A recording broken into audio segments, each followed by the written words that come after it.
Hi everyone, welcome to another episode of the WOW History Channel. This week we're going to be talking about the slave trade and why it lasted for hundreds of years. This print from 1836 shows the plan for packing slaves onto a ship for the passage from Africa to the Americas. This image was based on a diagram first published in 1788 of the British slaver ship called the Brookes. That's Brookes.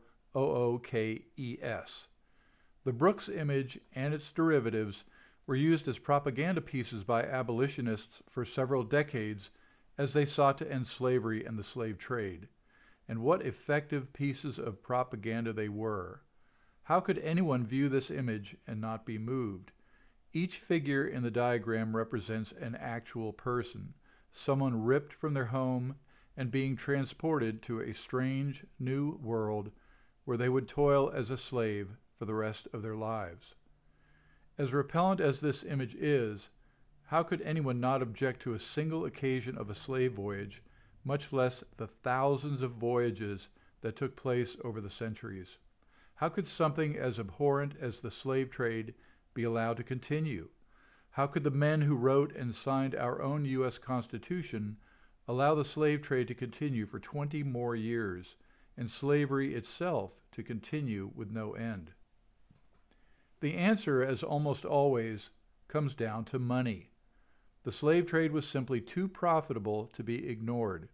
If money could be made by purchasing or capturing human beings in one part of the world and selling them for a profit in another part of the world, then otherwise good men turned a blind eye. Or maybe they were inherently bad men. In simple terms, here's how the slave trade worked. Ships sailed from Europe to Africa loaded with goods and provisions. Once the ship landed in Africa, the provisions were sold for a profit, and the monies received would be used to purchase slaves or other goods that could then be sold in the Americas. The ship would sail to the Americas, then sell the slaves, purchase more goods, and then return to Europe. And that triangular trip would be repeated over and over. Since the goal of the slavers was to make money, they crammed as many slaves into their ships as possible. That's where this diagram comes into play. The slaves were arranged side by side, head to head, or head to foot. In figures 2 and 3, shelves were constructed for more slaves, but this reduced the ability of the slaves on the outer edges of the ship to raise their heads or bodies more than a foot or two. This diagram appears unrealistic in the sense that there is no room for the crew to move about, to chain or unchain the slaves as needed for exercise or bathroom breaks. Nonetheless, the slaves lay in these positions most of the trip that took from 2 to 3 months. One aspect of this image that is rarely noted is that it represents the beginning of the trip, when every square inch of space was utilized. What the diagram fails to illustrate is how the crowd of slaves thinned out during the voyage because of sickness and death. Sources vary, but upwards of 12%, sometimes more, of the slaves perished on the trip.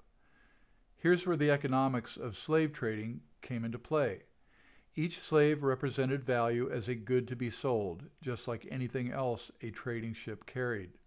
Thus, slaves were an investment that had to be protected to a certain extent during the long voyage. The slaves had to be fed, watered, and cared for well enough so that sickness and death would be kept to a minimum, certainly below the average, so that the cargo could be profitable. Dead slaves, after all, had no value, and sick or emaciated slaves were worth less at market.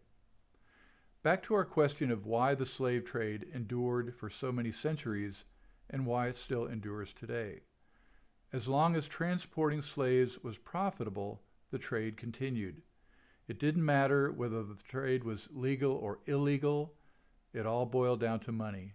In fact, even after the slave trade was abolished in America after 1809, slaves continued to be transported to America on specially outfitted ships designed to outrun interceptors.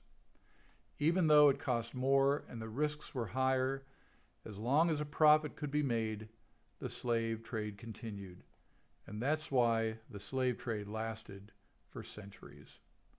Thank you for joining us for this episode of the WOW History Channel. We'd sure appreciate it if you would hit the subscribe button or the like button. And if you have any comments about subjects that you'd like to hear about or see in future videos, please leave a comment below. Thanks again, and we'll see you next time on the WOW History Channel.